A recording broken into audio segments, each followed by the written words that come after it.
Je me définis sous une démarche artistique, utilisant les nouvelles technologies, mais aussi les anciennes technologies comme la mécanique, la robotique, ce qui n'est pas nécessairement une technologie moderne.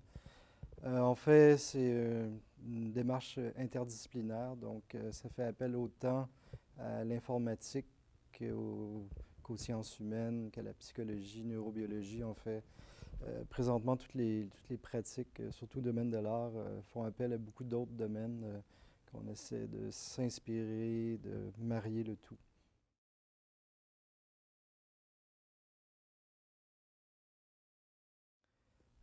La pièce s'appelle, du mot anglais Area V5, RV5. C'est la région du cerveau qui est une des régions du cerveau qui est responsable pour la compréhension des mouvements. En fait, au niveau de la pensée, dans l'intelligence artificielle qu'on pourrait considérer moderne, on n'a plus une approche qui est cartésienne, mais on essaie de regarder le rôle du corps et le phénomène biologique autant que le phénomène cognitif au niveau de la pensée. Donc, il y a une dissension entre les gens qui considèrent la perception des mouvements d'un niveau cognitif, donc quelque chose qui est plus au niveau de l'acquis, et un niveau qui est beaucoup plus inné, donc plutôt comme un réflexe. Area V5 c'est beaucoup utilisé le langage non verbal des yeux dans ce qu'on appelle la robotique sociale, qui est une traduction un peu littérale. Mais la robotique sociale, en fait, pour établir un dialogue entre l'homme et la machine, il y a beaucoup de chercheurs qui sont penchés sur le rôle des yeux dans le dialogue. Donc, cette pièce-là vous présente un peu un commentaire artistique sur des recherches scientifiques.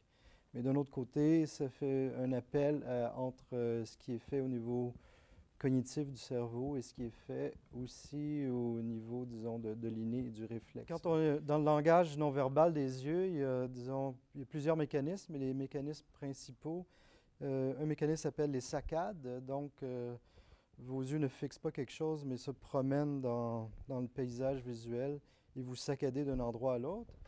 Et un autre mécanisme qui s'appelle plutôt une poursuite. Donc, vous pouvez essayer de faire l'exercice suivant. Essayez de déplacer vos yeux de gauche à droite dans un mouvement le plus lent possible à l'horizontale. Et vous allez vous apercevoir que vos yeux ne peuvent pas se déplacer, mais bien se sautiller d'un endroit à l'autre. Vous pouvez répéter le même exercice en poursuivant votre doigt et vous allez voir que vos yeux se déplacent tranquillement et réussissent à poursuivre.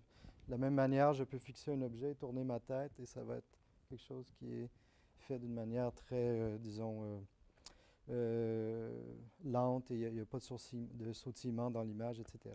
Donc, ce sont des mécanismes qui existent au niveau inné, mais donc on ne peut pas contrôler. Donc, c'est vraiment le mouvement, la poursuite d'un objet. Il n'y a aucun aspect cognitif. On ne fait que suivre l'objet qui est présenté devant nous.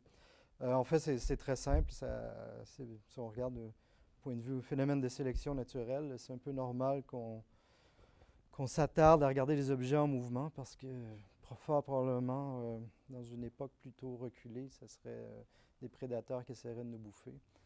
Donc, on a intérêt à savoir de qu'est-ce qui est en mouvement et ce qui s'approche de nous.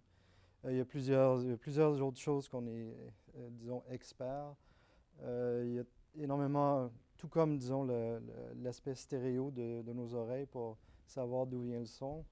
On est expert à déterminer, à savoir où une personne fixe d'une manière très, très précise. Et encore la même raison, si un autre animal ou une autre personne qui me regarde, je suis fort probablement la proie d'un prédateur, donc il faut que je me sauve. Donc ce sont tous des mécanismes qui existent, même pas au niveau cognitif, mais qui sont innés à l'intérieur de l'humain. Donc la pièce ne présente pas nécessairement tous ces aspects, mais plutôt un rappel pour essayer de positionner l'aspect cartésien du cerveau qui règle tout et l'aspect du corps qui participe en fait au processus cognitif.